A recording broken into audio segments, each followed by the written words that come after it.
Hello students, welcome to Imperial Chemistry Explorer. Today we will discuss about some important MCQ of chapter solution which are important for board examination of class 12. तो हम लोग देखते हैं solution के MCQ। आप सबों को पता होगा कि हमारा बोर्ड एग्ज़ाम जो है 2 स्टेप में होता है। हर एक पेपर 2 स्टेप में होते हैं, 2 पेपर होते हैं हर एक विषय के। पहला MCQ होता है, दूसरा जो है सब्जेक्टिव होता है। तो पहले हम लोग देखते हैं सॉल्यूशन चैप्टर के MCQ क्वेश्चंस जो कि इंपॉर्टेंट हैं। पहला questions, the van't Hoff factor of calcium nitrate is. तो सबसे पहले हम लोग समझेंगे वांट ऑफ फैक्टर क्या होता है। तो वांट ऑफ फैक्टर कहता है कि अगर आप सॉल्यूशन में 1 मोल सॉल्यूट डालते हो तो सॉल्यूशन में जाने के बाद कितना मोल हो जाता है। तो जितना मोल हो जाता है that number is called want Hoff factor. जैसे मान करके चलिए, अगर हम बात करेंगे सोडियम क्लोराइड को अगर आप पानी में डालते हो तो Na+ और Cl- हो जाता है, यानी 2 मोल में टूट गया। उसी तरह से अगर हम बात करेंगे AlCl3 एल्यूमिनियम क्लोराइड को अगर आप पानी में डालते हो तो 1 एल्यूमिनियम आयन और 3 क्लोराइड आयन देता है। तो टोटल कितना हो गया, 4। उसी तरह से अगर हम एसिड की बात करेंगे HCl तो ये 2 आयन में टूट जाएगा, तो इसका वांट ऑफ फैक्टर 2 होगा। और अगर हम लोग बात करते हैं NaOH सोडियम हाइड्रोक्साइड जो कि एक बेस है, तो ये पानी में जाने के बाद टूट जाएगा और बनेगा Na+ और OH-, यानी यहाँ 2 आयन दे रहा है। तो ऑब्वियस सी बात है इसका वांट ऑफ फैक्टर 2 होगा। यहाँ पर भी 2 होगा, यहाँ 1 और 3 4 होगा, यहाँ 2 होगा। तो आप बताइए कैल्शियम नाइट्रेट जो है, कैल्शियम नाइट्रेट एक सॉल्ट है और इसमें 1 कैल्शियम के साथ 2 नाइट्रेट है, 1 कैल्शियम के साथ 2 नाइट्रेट है। तो ऑब्वियस सी बात है 1 कैल्शियम आयन और 2 नाइट्रेट आयन में टूट जाएगा। ओके, तो ऑब्वियस सी बात है 1 और 2 यानी कितना, 3 आयन, यानी वांट ऑफ फैक्टर का वैल्यू हो जाएगा 3। तो ऑप्शन नंबर हमारा क्या होगा, C। ओके, दूसरा क्वेश्चन है, in comparison of 0.01 m solution of glucose. यहाँ पे ग्लूकोज का सॉल्यूशन है। The depression in freezing point of 0.01 m magnesium chloride solution is. तो ऑब्वियस सी बात है दोनों का मोलरिटी जो है सेम है, तो हम लोग बात करते हैं कि क्या ये दोनों आयनिक हैं या कोवेलेंट है। तो ऑब्वियस सी बात है ग्लूकोज एक कोवेलेंट सॉलिड है और ये जो है पानी में जाकर के टूटने वाला नहीं है। तो अगर इसका कंसंट्रेशन 0.1 है तो 0.1 ही रहेगा। लेकिन मैग्नीशियम क्लोराइड की बात अगर करेंगे तो मैग्नीशियम क्लोराइड जो है ये डिसोसिएट होकर के 1 मैग्नीशियम 2+ आयन देगा और 2 क्लोराइड आयन। तो यहाँ पर जो है 1 मैग्नीशियम और 2 क्लोराइड, यानी टोटल जो है वांट ऑफ फैक्टर इसका हो जाएगा 3। लेकिन हाँ, ग्लूकोज की बात करेंगे तो ग्लूकोज का वांट ऑफ फैक्टर 1 ही होगा क्योंकि वो टूटने वाला नहीं है। तो आप अगर 1 मोल सॉल्यूशन में डालते हैं तो 1 ही मोल रहेगा, लेकिन अगर आप मैग्नीशियम क्लोराइड का 1 मोल डालते हैं तो ये 3 मोल में टूट जाएगा। तो ऑब्वियस सी बात है इसका जो डिप्रेशन होगा वो 3 गुना ज़्यादा होगा, क्योंकि हम लोग जानते हैं depression of freezing point is directly proportional to molarity. लेकिन यहाँ पे एक टर्म आता है मोलरिटी भी लिख सकते हैं। तो दोनों का मोलरिटी अगर सेम है तो मोलरिटी भी ऑलमोस्ट सेम होगा। तो हम लोग कहेंगे कि ΔTF इक्वल टू हो जाता है KF × M। लेकिन अगर ये एबनॉर्मल सॉल्यूशन है, जैसे मैग्नीशियम क्लोराइड एक आयनिक सॉलिड है, तो ये जाकर के टूट जाएगा, इसलिए हम लोग यहाँ पे I से गुना कर देते हैं। तो I का वैल्यू मैग्नीशियम क्लोराइड के लिए कितना हो जाएगा, 3, और ग्लूकोज के लिए 1 होगा। तो ऑब्वियस सी बात है मैग्नीशियम क्लोराइड का डिप्रेशन इन फ्रीजिंग पॉइंट जो है वो 3 गुना ज़्यादा होगा, किससे, ग्लूकोज से। यानी हमारा आंसर होगा अबाउट 3 टाइम्स, यानी आंसर क्या हो जाएगा, ऑप्शन नंबर C। तो हम लोग देखें पहला का भी ऑप्शन C है, दूसरा का भी क्या आया, C है, इत्तेफाक है। उसके बाद हम लोग देखते हैं क्वेश्चन नंबर 3 कहता है 234.2 ग्राम ऑफ शुगर सिरप। यहाँ पे शुगर सिरप है, यानी एक सॉल्यूशन है जिसमें चीनी पानी में घुल करके बनाया गया है। तो सॉल्यूशन का वेट कितना है, वेट ऑफ सॉल्यूशन 234.2 ग्राम, और इसमें से सॉल्यूट जो है वो कितना है, 34.2 ग्राम। तो बताइए वेट ऑफ सॉल्वेंट कितना होगा, सॉल्यूशन माइनस सॉल्यूट, यानी 234.2 माइनस 34.2 यानी 200 ग्राम सॉल्वेंट है, जिसको हम लोग केजी में अगर बदलेंगे तो ये आ जाएगा 0.2 kg। अब हम लोग चले आते हैं number of mole of solute पे। Number of mole of solute बराबर होता है weight of solute by molar weight of solute. तो वेट है 34.2 ग्राम अपॉन 342 ग्राम पर मोल, ये मोलर वेट हो गया, यानी 0.1 मोल आ जाएगा। तो मोललिटी की बात अगर हम लोग करेंगे तो मोललिटी बराबर होता है number of mole of solute by weight of solvent in KG. तो नंबर ऑफ मोल है हमारा 0.1 और वेट है 0.2, यानी 0.5 मोल पर केजी। क्लियर है? तो इसमें से आंसर होगा 0.2 kg।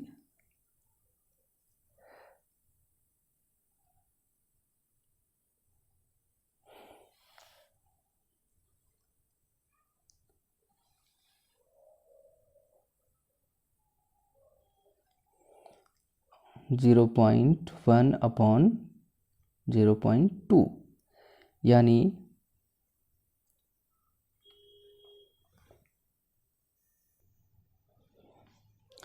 तो 0.5 मोल पर केजी आ रहा है, लेकिन इसमें कोई ऐसा चॉइस नहीं है, तो मान करके चलिए ई नंबर चॉइस है 0.5 मोल पर केजी। क्वेश्चन में मिस्टेक हुआ होगा, तो आंसर होगा 0.5 मोल पर केजी। हम लोग देखते हैं question number 4।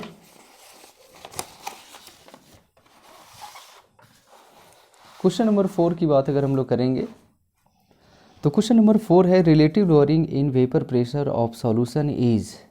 Relative lowering in vapour pressure of solution is.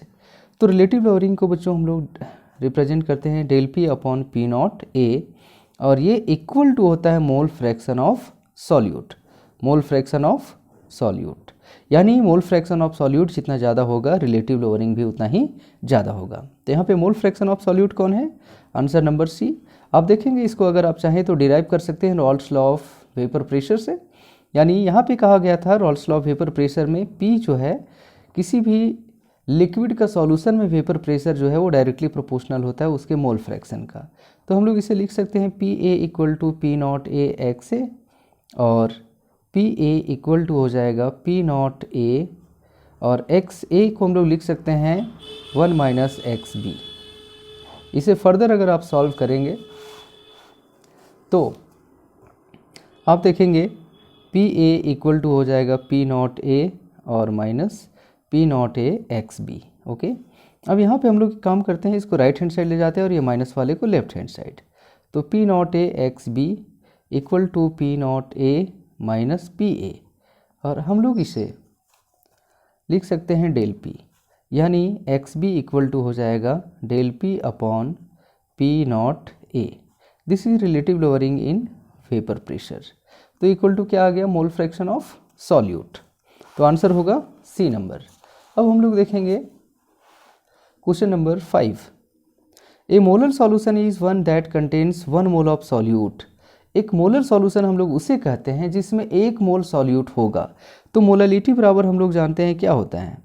Molality बराबर number of moles of solute by weight of solvent. लेकिन सॉल्वेंट का वेट होना चाहिए किस में? केजी में। तो बताइए अगर मोलर सॉल्यूशन है तो मोलर सॉल्यूशन का मतलब मोललिटी 1, तो 1 बराबर हम लोग लिख सकते हैं NB अपॉन WA, और ये कह रहा है कि वेट ऑफ सॉल्वेंट भी number of moles of solute भी 1 मोल है।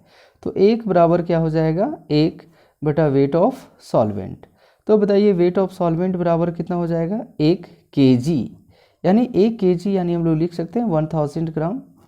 तो ऑब्वियस सी बात है यहाँ पर 1 kg तो नहीं है लेकिन 1000 ग्राम है, यानी इसका आंसर हो जाएगा आपका ऑप्शन नंबर ए। उसके बाद आता है question number 6। Question number 6, which of the following is a property of ideal solution. निम्नलिखित में से कौन आइडियल सॉल्यूशन का प्रॉपर्टीज है? तो आइडियल सॉल्यूशन हम लोग किसे कहते हैं? आइडियल सॉल्यूशन और नॉन आइडियल सॉल्यूशन हम लोग पढ़े होंगे कि Rawls law of partial vapour pressure को जो फॉलो करता है उसे हम लोग क्या कहते हैं? आइडियल सॉल्यूशन, और जो फॉलो नहीं करता है उसे हम लोग नॉन आइडियल सॉल्यूशन कहते हैं, जो 2 प्रकार के होते हैं, एक पॉजिटिव डेविएशन और एक नेगेटिव डेविएशन। तो यहाँ पर जो बात आती है आइडियल और नॉन आइडियल की, तो ये डिसाइड किया गया है Rawls law of vapour pressure के आधार पे।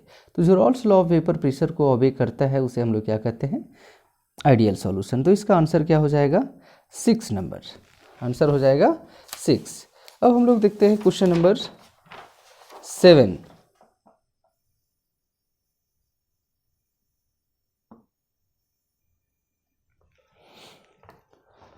तो 7 नंबर क्वेश्चन कहता है by osmosis semi permeable membrane allows to pass, यानी ऑस्मोसिस के द्वारा semi permeable membrane, semi permeable membrane किसे कहते हैं, जो सॉल्यूट को पास होने नहीं देता है लेकिन सॉल्वेंट को पास होने देता है, इसे हम लोग क्या कहते हैं, सेमी परमेबल मेम्ब्रेन।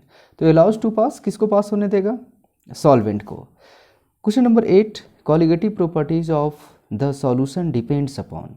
सबसे पहली बात, कॉलिगेटिव प्रॉपर्टीज से रिलेटेड आपको क्वेश्चंस पूछे जा सकते हैं।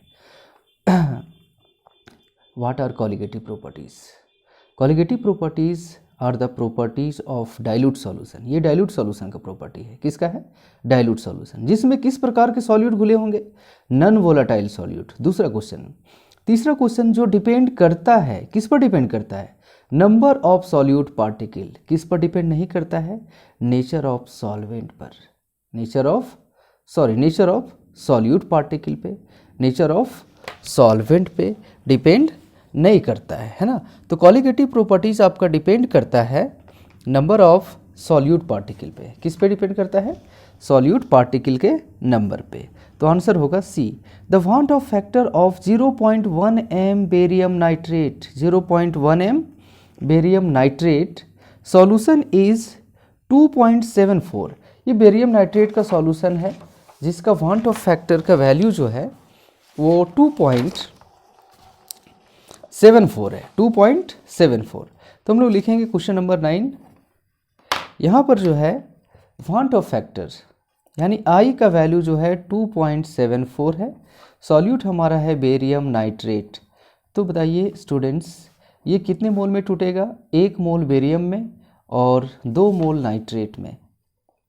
तो बताइए इसका वांट ऑफ फैक्टर होना चाहिए, यानी ये कितना मोल में टूट रहा है, 2 मोल में, सॉरी 2 और 1 3। तो n का वैल्यू यहाँ पर हो जाएगा 3। तो आप जानते होंगे डिसोसिएशन के केस में, किस केस में, डिसोसिएशन के केस में I इक्वल टू होता है 1 + n-1 इंटू अल्फा। तो हमें पूछा जा रहा है कि what will be the value of degree of dissociation. तो बताइए हम लोग लिख सकते हैं n-1 alpha equal to I-1। तो अल्फा इक्वल टू क्या होगा, I-1 अपॉन n-1। तो हम लोग लिख सकते हैं I का वैल्यू है 2.74 -1 डिवाइडेड बाय n, यहाँ पर 3 है -1। तो बताइए 1.74 डिवाइडेड बाय हो जाएगा 2। इसको हम लोग डिवाइड करेंगे तो 2 8 जा 16, 0.8 एंड 2 7 जा 14, यानी डिग्री में अगर हम लोग देखें तो 0.87 है, लेकिन आंसर यहाँ पे परसेंटेज में है तो मल्टीप्लाई कर देंगे 100 से तो हो जाएगा 87%। क्लियर है? तो इसका आंसर हो जाएगा 87%। क्वेश्चन नंबर 10 कहता है a 5% solution of cane sugar, 5% solution of cane sugar, a 5% solution of cane sugar जिसका मोलर वेट है 342 इज आइसोटोनिक, यानी इनका ऑस्मोटिक प्रेशर क्या है, सेम है, किसके साथ, 1% सॉल्यूशन ऑफ सब्सटेंस एक्स, किसका, सब्सटेंस एक्स। तो मान करके चलते हैं हमारे पास 2 सॉल्यूशन है ए और बी। यहाँ पर हमारा ए जो है वो शुगर का है और दूसरा जो है वो एक्स का है। क्लियर है? तो बताइए इसका जो ऑस्मोटिक प्रेशर है π1 और इसका ऑस्मोटिक प्रेशर π2 है।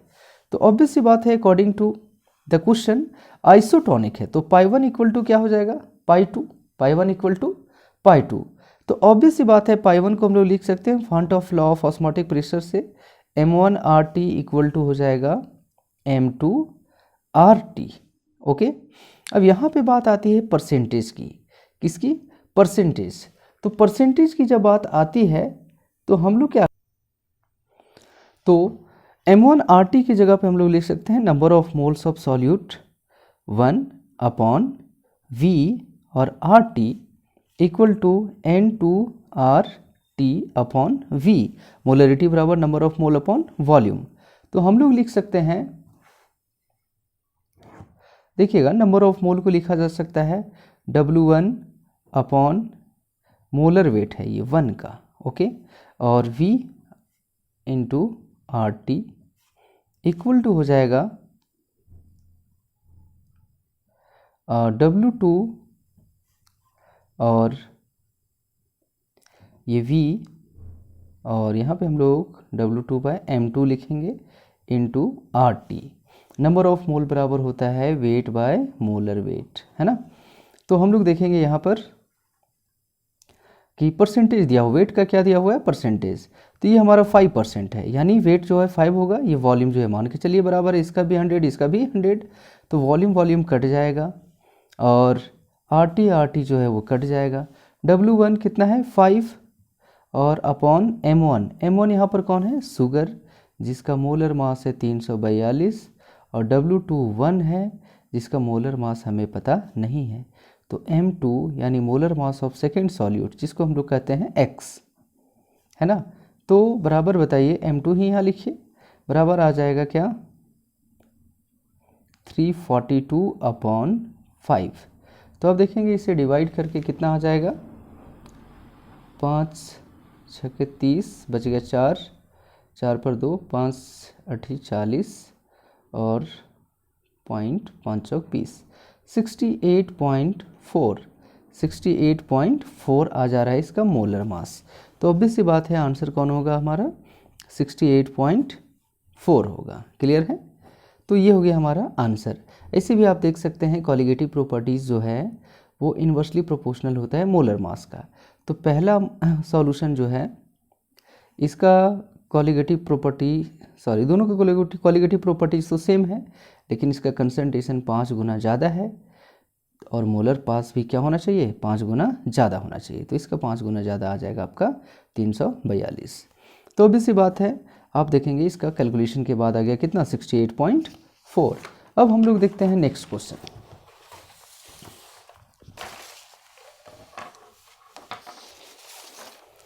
तो नेक्स्ट क्वेश्चन हमारा है question number 11, the molarity of solution containing 5 gram of sodium hydroxide, यानी वेट ऑफ सॉल्यूट दिया हुआ है 5 ग्राम और वॉल्यूम कितना दिया हुआ है, वॉल्यूम है इसका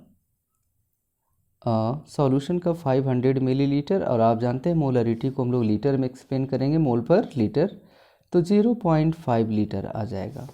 तो बताइए number of moles of solute equal to weight of solute by molar weight of solute.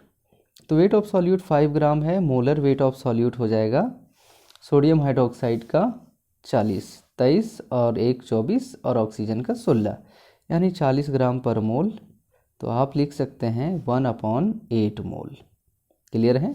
अब बताइए मोलरिटी बराबर होता है number of moles of solute upon volume of solution. तो इक्वल टू हो जाएगा 1/8 मोल और 0.4 यानी 0.5 यानी 1/4 मोल पर लीटर यानी 0.25 m। क्लियर है। Values of Henry's law constant, values of Henry's law constant यानी KH, ये डिपेंड करता है। हेनरी लॉ सबसे पहले हम लोग देखते हैं। हेनरी लॉ क्या कहता है, सॉल्युबिलिटी जो है वो डायरेक्टली प्रोपोर्शनल होता है मोल फ्रैक्शन का, solubility directly proportional to partial pressure of gas, यानी हम लोग लिख सकते हैं partial of pressure of gas is directly proportional to mole fraction of gas. तो P इक्वल टू होता है KH इंटू X गैस, और हम लोग जानते हैं ये KH है, Henry law constant, Henry law constant.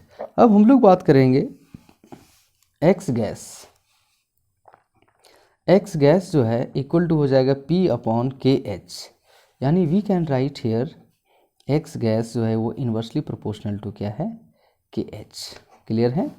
यानी KH अगर ज़्यादा है तो सॉल्युबिलिटी क्या होगा, कम होगा। KH अगर ज़्यादा है तो सॉल्युबिलिटी कम होगा, और आप जानते हैं टेम्परेचर भी ज़्यादा होता है तो गैस कम घुलता है। तो बताइए टेम्परेचर का भी इन्वर्सली प्रोपोर्शनल है, टेम्परेचर का भी इन्वर्सली प्रोपोर्शनल है कौन, सॉल्युबिलिटी, और के एच का भी इन्वर्सली प्रोपोर्शनल है कौन, सॉल्युबिलिटी। तो बताइए दोनों का इन्वर्सली प्रोपोर्शनल है तो दोनों के बीच रिलेशन क्या होगा, डायरेक्टली, तो टी डायरेक्टली प्रोपोर्शनल टू के एच, या हम लोग कह सकते हैं के H directly proportional to T. Okay, तो यानी अगर टेम्परेचर बढ़ेगा तो के एच का वैल्यू भी क्या होगा, इंक्रीज करेगा। यहाँ देखिए increases with decrease in temperature गलत है, और decrease with increase in temperature ये भी गलत है, इंक्रीज या increases with increase in temperature ये आपका सही आंसर होगा। तो ये हो गया आपका सॉल्यूशन का कुछ इंपॉर्टेंट क्वेश्चंस। इन क्वेश्चंस को अगर आप ध्यान से देखते हैं तो ऑब्वियस सी बात है इनके आधार पर और भी क्वेश्चन सॉल्व किए जा सकते हैं। ठीक है, इसी तरह से हम लोग आगे देखेंगे बाकी चैप्टर्स का एक एक करके ऑब्जेक्टिव क्वेश्चंस और उसके एक्सप्लेनेशन, और फिर हम लोग ये भी देखेंगे कि इसका सब्जेक्टिव क्वेश्चंस क्या बनते हैं और उसके आंसर हम लोग कैसे लिखेंगे। Okay, thank you. Like share and subscribe, आपको पता ही है।